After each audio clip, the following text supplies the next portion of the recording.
మా వీడియోస్ కనుక మీకు నచ్చినట్లయితే మా ఛానల్‌ని సబ్స్క్రైబ్ చేసుకొని పక్కనే ఉన్న బెల్ ఐకాన్‌ని క్లిక్ చేసి ఆల్ అనే ఆప్షన్‌ని సెలెక్ట్ చేయండి. దీని ద్వారా మేము పెట్టే ప్రతి వీడియో మీరు నోటిఫికేషన్ పొందొచ్చు. Welcome to mummies kitchen. ఈరోజు మనం మమ్మీస్ కిచెన్‌లో హోటల్ స్టైల్ ఇడ్లీ సాంబార్ అండి. మనం ఎప్పుడైనా హోటల్‌కెళ్ళినప్పుడు సాంబార్ చాలా చిక్కగా ఉంటుంది కదా! అయితే అదే పద్ధతిలో మనం కూడా తయారు చేసుకుందాం. ఈ రెసిపీకి పెద్దగా కూరగాయలు కూడా ఏమీ అవసరం లేదండి. ఒక ఉల్లిపాయ, అలాగే 2 టమాటాలుంటే సరిపోతుంది. అయితే ఇంట్లోనే చాలా టేస్టీగా అండ్ ఈజీగా టిప్స్ పాటిస్తూ చిక్కగా సాంబార్‌ని ప్రిపేర్ చేసుకుందాం. అయితే ఎలా తయారు చేసుకోవాలో చూసేద్దామా? ముందుగా నిమ్మకాయ సైజంత చింతపండుని నానబెట్టుకొని పక్కన పెట్టుకోవాలి. అలాగే ఒక గ్లాసు కందిపప్పుని మనం ఉడికించుకొని సెపరేట్‌గా పక్కన పెట్టుకోవాలి. తర్వాత మనం ముందుగా నానబెట్టుకున్న చింతపండుని బాగా గుజ్జు తీసుకొని ఈ విధంగా సిద్ధం చేసి పెట్టుకోవాలి. తర్వాత రెసిపీలోకి వెళ్ళిపోదామా? తర్వాత ఒక వెడల్పాటి మందపాటి గిన్నె పెట్టుకొని అందులో 3 టేబుల్ స్పూన్స్ ఆఫ్ ఆయిల్‌ని యాడ్ చేసుకోవాలి. ఆయిల్ బాగా హీట్ అయిన తర్వాత అందులో తాలింపు గింజల్ని యాడ్ చేసుకోవాలి. అన్నిటినీ ఒక టేబుల్ స్పూన్స్ తీసుకొని యాడ్ చేసుకోవాలి. ఈ విధంగా ఫ్రై అయిన తర్వాత మనము పచ్చిమిర్చిని యాడ్ చేసుకోవాలి. చీలికలా కట్ చేసుకొని యాడ్ చేసుకున్నట్లయితే చాలా టేస్టీగా ఉంటాయి. అలాగే ఎండుమిర్చిని కూడా యాడ్ చేసుకొని ఫ్రై చేసుకోవాలి. ఫ్రై అయిన తర్వాత ఇందులో కొంచెం ఫ్లేవర్ కోసం ఇంగువని యాడ్ చేసుకుంటున్నాం. ఇంగువ ఫ్లేవర్ నచ్చకపోతే స్కిప్ చేసుకోవచ్చు. వేసుకొని బాగా ఫ్రై చేసుకున్న తర్వాత అందులో ఆనియన్స్‌ని యాడ్ చేసుకోవాలి. ఒక మీడియం సైజ్ ఆనియన్ సరిపోతుందండి. ఆనియన్స్ బాగా ఫ్రై చేసుకోవాలి. చూస్తున్నారు కదా! ఈ విధంగా బాగా ఫ్రై చేసుకోవాలి. ఈ సాంబార్ అయితే ఇడ్లీలోకి ఏ టిఫిన్స్‌లోకైనా చాలా టేస్టీగా ఉంటుంది. మీరు కూడా తప్పకుండా ట్రై చేయండి. తర్వాత తురిమిన అల్లాన్ని యాడ్ చేసుకున్నాం. మీరు ఈ అల్లంకి బదులుగా అల్లం వెల్లుల్లి పేస్ట్‌ని కూడా యాడ్ చేసుకోవచ్చు. అల్లం బాగా పచ్చివాసన పోయేంత వరకు ఫ్రై చేసుకున్న తర్వాత టమాటాస్‌ని కూడా యాడ్ చేసుకొని ఈ విధంగా బాగా ఒకసారి తిప్పుకోవాలి. మీకు వెల్లుల్లి ఫ్లేవర్ కూడా నచ్చినట్లయితే మీరు ఆయిల్ ఫ్రై అయ్యేటప్పుడు వెల్లుల్లిని కూడా యాడ్ చేసుకోవాలి.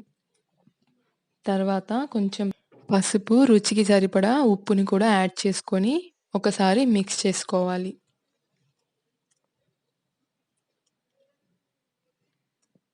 ఈ విధంగా బాగా మిక్స్ చేసుకున్న తర్వాత ఒకసారి మూత పెట్టుకొని మనం ఉడికించుకోవాలి. ఒక 5 మినిట్స్ సరిపోతుంది. ఈ విధంగా బాగా మగ్గాలి టమాటా, ఉల్లిపాయ అనేది. అప్పుడే మనకి సాంబార్ అనేది చాలా టేస్టీగా ఉంటుంది. తర్వాత ఇందులో 1 ½ స్పూన్ కారము, అలాగే 1 స్పూన్ గరం మసాలాని యాడ్ చేసుకున్నాం. కొంచెమే వేసుకుంటున్నామండి. సాంబార్ పౌడర్‌లో ఎలాగో మనకి మసాలా ఉంటుంది కాబట్టి ఈ విధంగా యాడ్ చేసుకొని మసాలా అంతా బాగా కలిసిపోతుంది కదా! తర్వాత మూత పెట్టి ఒక 5 నిమిషాలు బాగా కుక్ చేసుకోవాలి. చూస్తున్నారు కదా! మంచిగా గ్రేవీ లాగా వచ్చింది. ఇప్పుడు మనం ముందుగా ఉడికించి పెట్టుకున్న 1 గ్లాస్ ఆఫ్ కందిపప్పుని ఇందులో యాడ్ చేసుకోవాలి. ఒక గ్లాస్‌కి 2 గ్లాస్ వాటర్ పోసుకోవాలండి. మీకు కొలత మీరు ఎంత క్వాంటిటీ చేస్తున్నారో అంతకి 1:2 రేషియోలో వాటర్‌ని తీసుకోవాలి. చూస్తున్నారు కదా! మనం సిద్ధం చేసి పెట్టుకున్న మసాలాలో పప్పుని యేసుకొని ఈ విధంగా ఒకసారి ఉడికించుకోవాలి. తర్వాత మనం సిద్ధం చేసి పెట్టుకున్న చింతపండు రసాన్ని కూడా యాడ్ చేసుకొని ఈ విధంగా ఒకసారి తిప్పుకోవాలి. అంతా కలిసిలా ఉడికించుకోవాలి. తర్వాత ఒక గ్లాస్ కందిపప్పుకి ఇక్కడ మనము 2 గ్లాసుల వాటర్‌ని తీసుకుంటున్నాం. అలాగే మీరు ఎంత క్వాంటిటీ తీసుకుంటారో అంతకి డబుల్‌గా వాటర్‌ని యాడ్ చేసుకోవాలి. మరీ ఎక్కువగా వాటర్ యాడ్ చేసుకున్నట్లయితే మనకి సాంబారు చిక్కగా రావండి. తర్వాత మీ ఇంట్లో ఉన్న సాంబార్ పౌడర్ కానీ, లేకపోతే బయట మార్కెట్‌లో దొరికే సాంబార్ పౌడర్ అయినా 3 టేబుల్ స్పూన్స్ ఆఫ్ సాంబార్ పౌడర్‌ని యాడ్ చేసుకోవాలి. ఈ విధంగా సాంబార్ పౌడర్ కూడా యాడ్ చేసుకున్న తర్వాత బాగా కలిసేలాగా ఈ విధంగా మిక్స్ చేసుకోవాలి. చూస్తున్నారు కదా! ఇప్పుడు మనం పచ్చి కొబ్బరిని యాడ్ చేసుకుంటున్నామండి. ఇది వేసుకోవడం వల్ల కూడా చాలా టేస్టీగా ఉంటుంది సాంబారు. మీకు నచ్చకపోతే స్కిప్ చేయొచ్చు. రుచి కోసం కొంచెం బెల్లంని కూడా యాడ్ చేసుకున్నాను. ఒకవేళ మీకు నచ్చకపోయినా స్కిప్ చేసుకోవచ్చు. అది ఆప్షనల్ అండి. ఫైనల్‌గా సన్నగా తరిగిన కొత్తిమీరని కూడా యాడ్ చేసుకొని ఈ విధంగా ఒకసారి మిక్స్ చేసుకోవాలి.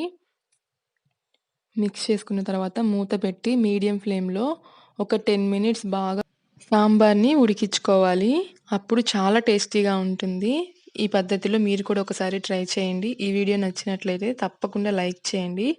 చూసారు కదా! సాంబార్ చాలా చిక్కగా వచ్చింది. ఈసారి మీరు ఎప్పుడైనా ఇడ్లీలు వేసుకున్నప్పుడు ఈ పద్ధతిలో సాంబార్ ట్రై చేయండి. ఇడ్లీ సాంబార్ కాంబినేషన్ అద్దిరిపోతుంది.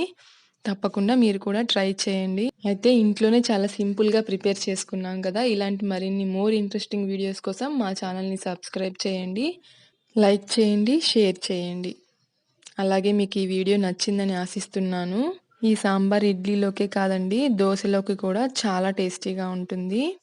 అలాగే స్క్రీన్ పైన కనిపించే ఈ 2 వీడియోస్ కూడా ఒకసారి చూసేయండి. Thank you for watching my video.